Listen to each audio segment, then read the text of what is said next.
you will see an Install Now button, and you will click that. You'll see an arrow that should appear here. You'll notice that mine is downloading here. As it's downloading, I suggest that you review this if needed.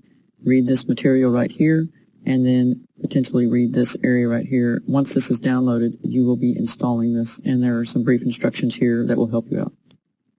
My Lockdown Browser install file has downloaded. I'm going to double-click it.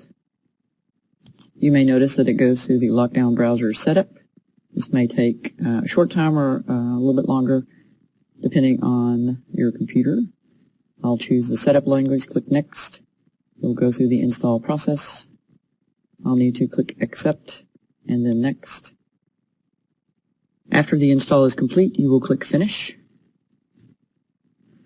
Then in the browser I'm using, which is Chrome window, and you'll notice that a Lockdown Browser shortcut should have been placed on your desktop where you can open it later.